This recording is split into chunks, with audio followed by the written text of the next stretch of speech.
Good morning. Anne Murray once sang a song called "We Sure Could Use a Little Good News Today." I don't know if that's the title, but that was the main line in it. And you know what? We sure could. And I'll talk about that in just a second.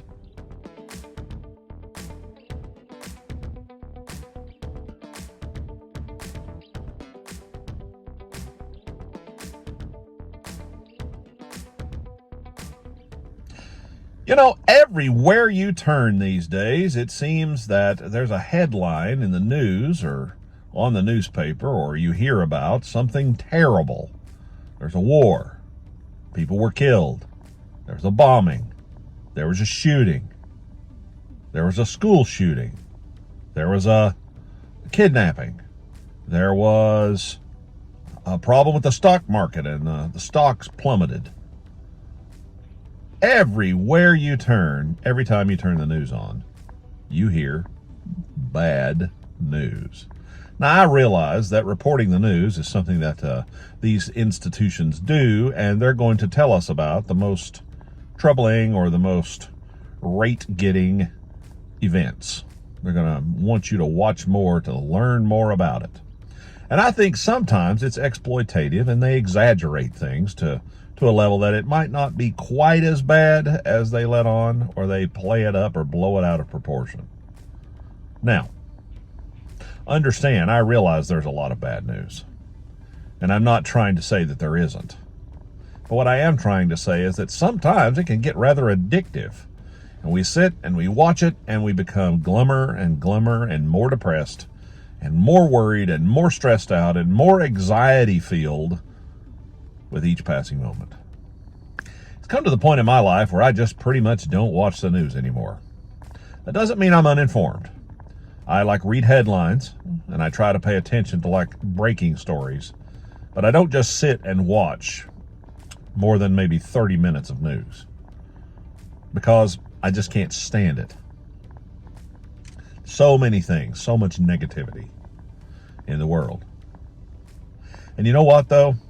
I have some other news for you. In the middle of all of this murkiness, in the middle of all of this darkness and all this evil and all these deaths and all the problems that the world is facing, I have some good news.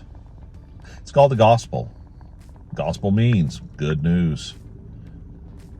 The good news means that we have something to hope for. You know what? God's in control. He controls who becomes president. He controls when things occur on this world. And he knows that the evils of this age and this day are occurring. He knows this. That doesn't mean he's not involved or that he doesn't care. Doesn't mean that he created it or made it happen. He knows that we live in a fallen world, in a fallen state, where people get sick and accidents occur and tragedies happen. But you know, he has done something about it. Do you know that he came and he died on a cross? And then he rose from the dead. And he did all of this to redeem mankind. If we turn to him, he can redeem us. Now, will that get us out of the troubles of the world? No. We still get sick. We still face tragedy. We still die. But what it does is it gives us an unexplainable peace. A peace that passes all understanding, because we have the good news of God in our heart. At the end of the day, folks, here's the good news. God wins, and everything is going to be all right. Try not to worry. Put your faith in Christ. Be prudent. Don't put your head in the sand, but trust in God, because he is sovereign and he is the Lord of the universe. Have a great day. Be kind to each other. See you next time.